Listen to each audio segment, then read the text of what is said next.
Hello and welcome to today's video. My name is Ebere Chigwe, and on today's video we're going to be learning how to create pattern for a bomber jacket.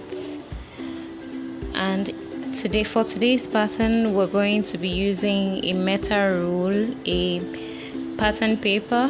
We're going to be using a measuring tape. We'll need the measurements, and we'll need our marker, your pencil or eraser in your own case, because you might be needing to do some cleaning.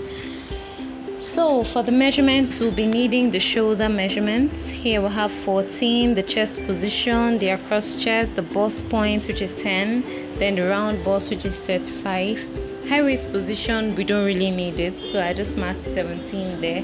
Full length of 26, but on this pattern we're going to be marking a full length of 24 inches, because we'll be using 2 inches for the jersey that will add to make the stretch. So the round sleeve measurement, then the sleeve length measurement. So let's get to the pattern. The first thing we'll do when we want to cut the pattern is to establish our lines. So from the 0 line, we'll mark out 1 inch, just the same way you make your normal pattern for a blouse. But this time around, we're going to be creating the pattern for the front and the back on the same pattern paper. So we start marking. We'll mark our 6-inch position, 8-inch position for the armpits, 10-inch position for the bust position. Then, well, we could just mark 17 for the high waist because we need it to get the position of our pockets. Then now we'll mark 24 inches as against the 26 that we initially measured as the full length. Remember, we're going to be adding the jersey using we're going to add the jersey of about 2 inches folded. So we'll mark out the lines, repeat your lines, then you use a metal rule to connect all the lines. Nice and easy.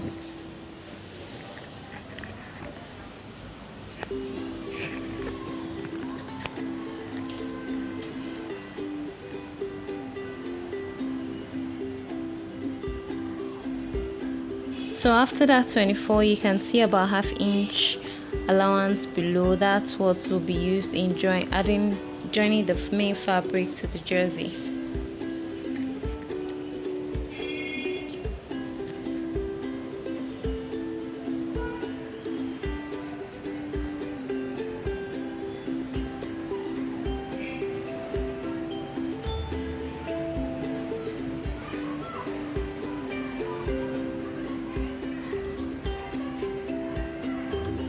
So now we've finished establishing our lines. The next thing we'll have to do is to mark our neck width. Normally for adult neck width, I prefer to use 2.5, 3 inches, but in this particular case, because of what we are working on, we're working on a bomber jacket. So because of this, we're going to be using a neck width of 1.75 inches. So first of all, we mark out a 1 inch allowance from the edge of the paper. We'll mark out 1 inch allowance. It's going to be our zip allowance. The zip allowance is going to be in front, unlike the usual blouses where we'll have the zip allowance at the back. So when we mark it, we connect it all the way down from the neckline all the way down to the full length of the jersey. So having done that, we can now call this line our center front or center back line. And from this line, we can comfortably measure our 1.75 inches. The 1.75 inches, like I said, is going to be the neck width.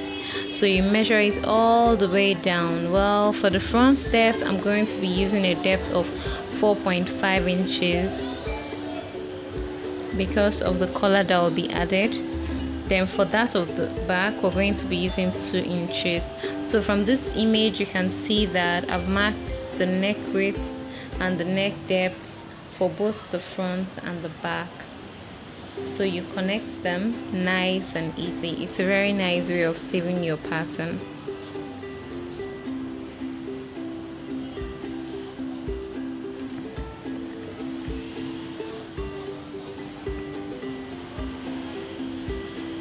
You could call this the neck box, the neck rectangle, the neck triangle, whatever you want to call it. So you just curve it all nice, all smooth and easy. You could use your French curve, whichever curve you have, but right now I'm using the hands for it. You mark the shoulder, then when you get to the chest line,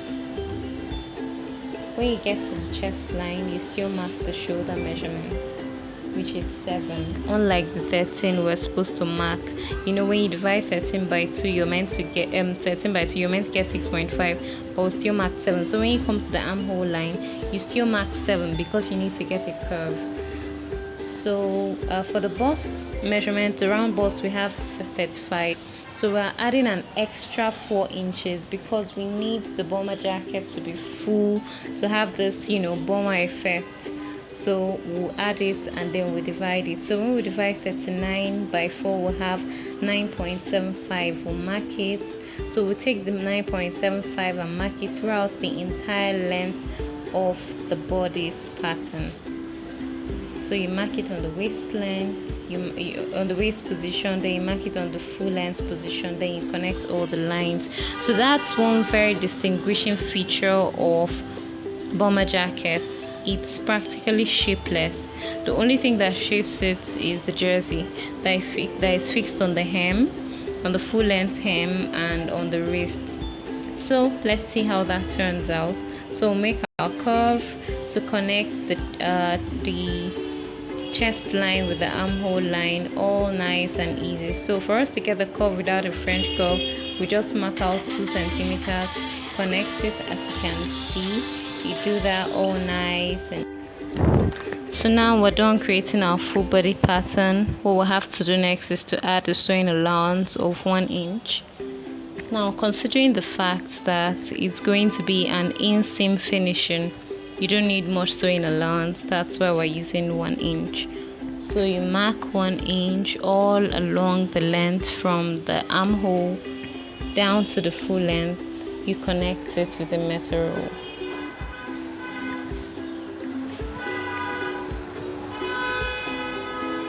So here we are, all ready to cut, all nice and easy. So we label the points. That's our zip allowance. We have the neck, the center front, the center back line. So this pattern is for both the front and the back. The next thing we're going to do now is to cut out the pattern for the collar. So we'll cut out this pattern, then use it to cut the collar. Normally we would be using a tracing wheel to trace out the pattern onto a new pattern to get the collar. But then in the absence of a tracing wheel, we're going to improvise by using the pin. So you cut through the armpits, cut through the shoulder,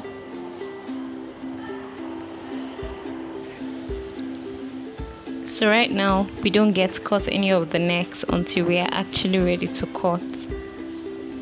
Remember, a ½ inch allowance was added to the 24 inches for the attachment of the jersey.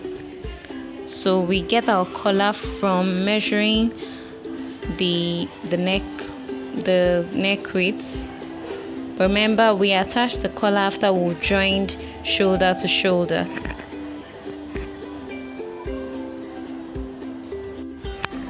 So when you're measuring, you have to mark 0.5 inches away from the neck point, like the neckline. So that's 0.5 inches for joining the front to the back. So you now measure the round neck. That's going to be the distance of your collar for the back area. So you already have the distance of the collar for the front area. So we got 7 centimeters when we measured the round back neck. So you connect it. So that part, it will be on fold. That's the part that ends it will be on fold. Remember, the wideness should be 1.75 inches. That's the wideness of the round neck. So this whole pattern will now be used as the collar of the neck. so you might still get to reduce it by 1 centimeter for the joining of the front piece pattern. But right now all you just have to do is cut it, mark it out, trace it out, and you can save it up when you need to cut your pattern. So that's it for today's video, learning how to cut a bomber jacket. So cutting the sleeve, you still follow the normal patterns for cutting a sleeve. You add extra sewing allowance, you can make it bigger, it's all up to you. So that's it for our bomber jacket. I hope this video has been helpful. Don't forget to ask your questions, to comment, let's know what you think. So in the next video we're going to be cutting out this pattern, and we're going to be making the bomber jacket. So for the next video, you get your jersey ready, you get your fabric ready. You're going to be needing about 2 yards to 2.5 yards of fabric for that pattern. You're going to be needing your lining, your fusibles like air stay, gum stay, and all that. Then you'll be needing a jean zip. So now you can cut. So for this collar, you have the upper parts that will be on a fold, then the right side too would also be on a fold. So this is the collar pattern. Have a lovely day. It's been Eberechi Gray from Neckline Academy of Fashion.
So once you get the pocket position, what we'll have to do is to measure about 4.5 inches from the center front, center back line.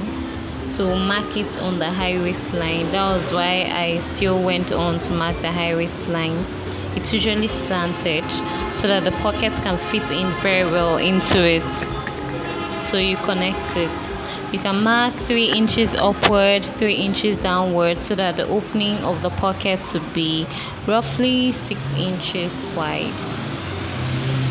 So that's it for the pocket slant. It doesn't get very useful until you're about to cut your main bomber jacket on the fabric, because that's where you mark and cut and fix your pocket.